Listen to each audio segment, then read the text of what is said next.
Guys, positive vibes channel में आपका स्वागत है। इस चैनल को सब्सक्राइब करें, लाइक करें, शेयर करें और कमेंट जरूर करें। हे गाइस, बात बहुत पुरानी है किंतु कहा जाता है ये सत्य कहानी है, सत्य घटना है। किसी देश में एक बुजुर्ग दंपत्ति रहा करते थे। उन्होंने अपने जमाने में राजा की बहुत सेवा की और राजा ने खुश होकर पत्नी को एक सोने का बेल्ट कंघी दिया और पति को एक बेल्ट दिया और बहुत सी धन संपत्ति देकर उनके बुजुर्ग हो जाने के कारण उनको सेवा से निवृत्त कर दिया। ये बुजुर्ग दंपत्ति गांव के बाहर आकर एक छोटी सी झोपड़ी बनाकर उसमें रहने लगा। धीरे धीरे इनकी सारी संपत्ति खर्च होने लगी क्योंकि इनके पास कमाई का कोई साधन नहीं था। पर जब भी पति वो पत्नी का सोने का बेल्ट देखता, कंघी देखती, तो उसको ये उम्मीद होती कि हम इसमें सोने के दांत लगवा दें और पत्नी ये चाहती कि पति को जो बेल्ट दिया गया है घड़ी के लिए वो उसमें सोने का डायल लगवा दे। दोनों ईश्वर से इसी तरह से प्रार्थना करते रहे कि हे प्रभु, पति बोलता मैं सोने के कांटे लगवाने में सक्षम हो जाऊं, मैं सोने के कांटे लगवा सकूं ताकि मैं अपनी पत्नी को कंघी करते देख सकूं। और पत्नी हमेशा ईश्वर से प्रार्थना करती कि मैं पति के लिए एक डायल खरीद सकूं। पति प्रार्थना करता सोने के कांटे खरीदने की और पत्नी प्रार्थना करती डायल खरीदने की। धीरे धीरे समय बीतता चला गया और पैसा खर्च होता चला गया। उनके दिन और गरीबी में कटने लगे। कुछ समय बाद उनकी सालगिरह आई। पति ने सोचा पत्नी को कुछ गिफ्ट दिया जाए, पत्नी ने सोचा पति को कुछ सरप्राइज दिया जाए। शादी के सालगिरह के दिन पति सुबह से ही निकल गया बाजार के लिए और पत्नी भी पति के जाने के बाद बाजार के लिए चल दी। शाम को जब वो दोनों घर लौटे तो वो बहुत खुश थे और पति ने कहा कि मैं तुम्हारे लिए सरप्राइज लाया हूँ।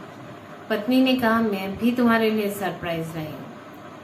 लेकिन ये क्या, जैसे ही पति ने पत्नी का सिर देखा वो बहुत जोर जोर से रोने लगा।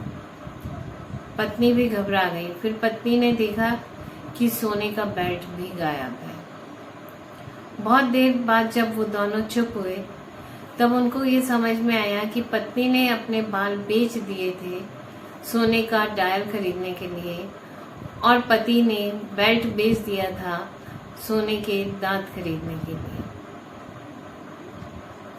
दोस्तों, दोनों की इच्छाएं तो पूरी हो गई, सोने के दांत आ गए और डायल आ गए, लेकिन दोनों वस्तुएं अधूरी की अधूरी ही रह गई। कहा जाता है प्रार्थना में बहुत ताकत होती है, लेकिन हम क्या प्रार्थना करते हैं हम इस पर विचार नहीं कर पाते हैं। प्रार्थना हम उस समय की वर्तमान अवस्था की स्थिति को ध्यान में रखते हुए हम प्रार्थना करते हैं। ये साइंटिफिकली प्रूवन है कि हर 10 साल में आपकी जरूरतें बदल जाती हैं और जरूरतें बदल जाती हैं तो हमारी प्रार्थना भी बदल जाती है। दोस्तों, हम ये याद रखें कि जब हम एक कदम आगे बढ़ाएंगे तो एक कदम पीछे की जमीन छूटेगी। कहने का अर्थ ये है कि जब हम आगे बढ़ेंगे तो हमें कुछ ना कुछ सैक्रिफाइस करना होगा, पीछे कुछ चीज़ों को छोड़ देना होगा और हमें इस चीज़ के लिए मेंटली प्रिपेयर रहना होगा। जब आप इस तरह की चीज़ों के लिए तैयार होंगे तभी आप आगे बढ़ पाएंगे। हम एक काम और करें, जब हम प्रेयर करें तो सोच समझ कर करें। अब हम ये प्रार्थना किया करें कि हे प्रभु, सब स्वस्थ रहें, खुश रहें, सुखी रहें और जिसमें आपकी रजा हो वही सबके साथ हो, जिसमें प्रभु की मर्जी हो वही हो, तो हम सब सुखी रहेंगे और खुश रहेंगे।